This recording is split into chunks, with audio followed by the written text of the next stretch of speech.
God said, I create conditions so that I can love myself unconditionally.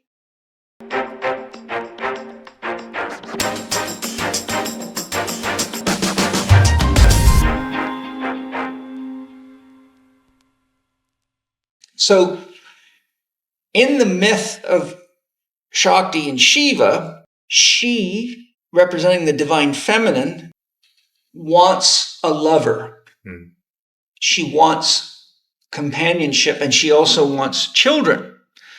So the act of, because there is nothing but God, right? There is nothing but God, or it's not God. God, by definition, is that for which there is no other. So if you say to yourself, what causes the world? It's part of the solar system. What caused the solar system? It's part of a galaxy. What caused the galaxy? It's part of a universe. What caused the universe? If you keep going to an impasse where you cannot get further, now you're basically bumping up against God, right? So everything that we call the universe is either God's body or inside God's body, right?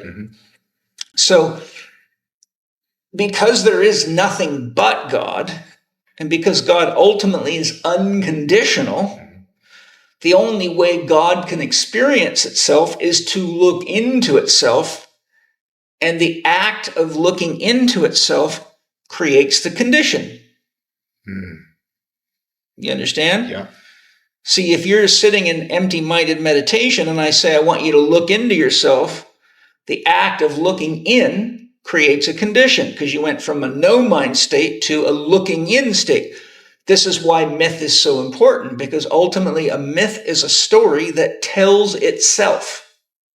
Most people can't wrap their head around that. The myth is something that never happened but is happening all the time. Exactly. So if life is a story that tells itself, then you would have to say, who's telling the story? Well, there's only one source of life, that's God. So ultimately, all stories are God dreaming itself into existence.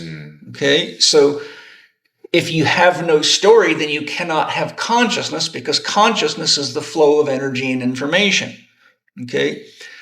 So in the story of Shiva and Shakti, God, pure potential, unconditional love, has no way to know itself except to look into itself and dream itself into existence. Why? Because we know God's not thinking itself into existence for a simple reason.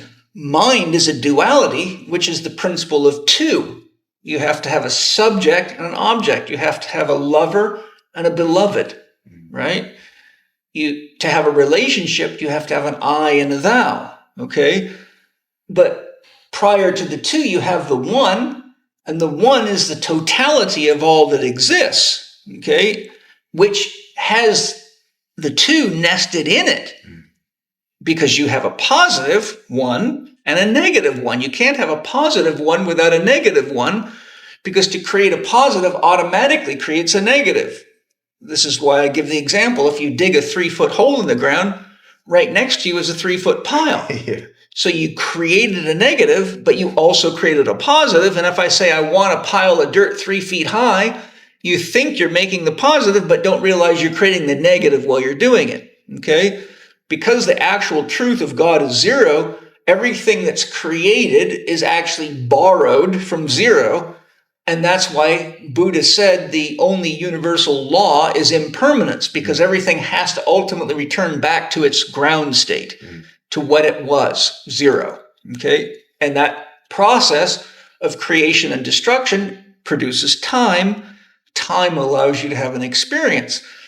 So if we have zero, neutral at the top, unconditional love, I went into meditation and said to my soul, I want you to connect me to God. And I asked God, if you are unconditional love, which by definition is no conditions, how and why did you create all these conditions? And? God said, I create conditions so that I can love myself unconditionally. Because without a condition, how do you love? Have you subscribed? If not, this is the best time for you to subscribe, whether you're on the YouTube or on the podcast. Why? Because it would be a bummer if you missed out on everything that's to come, or don't subscribe if you're not actually getting much value out of this, because there is a zillion other things that you could be doing. So I'd rather you go and do that. The ball's in your court. Would that also point to answering the question, why is there something and not nothing? That's the condition. Yeah. The condition is anything created because, and the other issue is on that we use the word nothing, but you cannot understand God because to say how you get something from nothing is an impossibility. God is not nothing. God is no thing. Yes. You get it? There's a difference. Yes. Yes. It takes no thing to make room for everything. You understand? So God looks into itself and says, I dream Chris into existence. I dream Paul into existence. But in order to do that, I have to have a world to support them. In order to do that, I need a solar system to make life. And in order to do that, I need a galaxy to support it. Because I can't describe something, or I can't understand something without understanding the background that it actually has as well. Well, you couldn't really have a full description of something. I mean, if you came across some new animal in the woods that you'd never seen before and nobody had ever seen it before, the first question you'd have to ask is, where did it come from? And so if it was in nature, you'd have to say, well, it's a product of nature. So that would start an investigation. What kind of an animal is it? Is it an amphibious animal like a frog?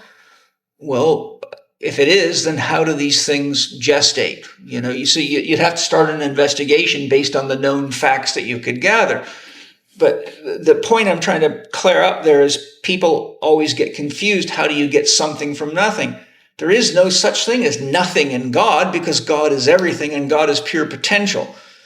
You have no thing until you look. Yes. And that's exactly what quantum physics says.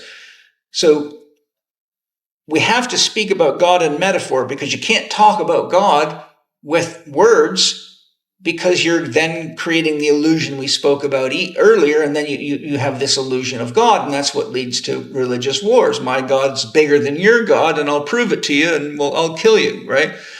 So when you get rid of the idea of nothing and say, okay, pure potential is just no thing. It's pure, unadulterated potential.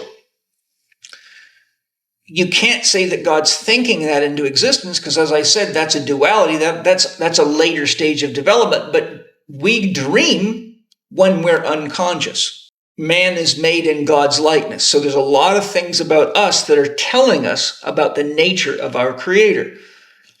When we're dreaming, we're not thinking, or we would call it thinking. Like, you have to think to do a thesis paper to get a master's degree. Most people wouldn't turn a dream in and say, I had this dream last night, here's my thesis paper, because there's no thinking involved, and we can't really control the structure of our dreams. They just manifest, right? That's a whole other topic. But so when I've looked into this as deeply as possible for my whole life, especially studying myth, because myth is really the basis of understanding life. That's what myths are about. They're attempts to understand life. They're really like very, very important explanation. Almost all myths address the three key things: birth, life, and death, right? A myth is always telling you something about where you came from, is warning you about proprietaries and improprietaries, who you need to be careful about engaging, or you might get killed, what animal you need to be careful of, what you should worship, and what's going to happen when you die, right? Because those are three things that are very, very hard for people to really understand. So myths come from shaman, they come from musicians, they come from artists, they come from poets largely. All of those have one thing in common: they deal with the unrational.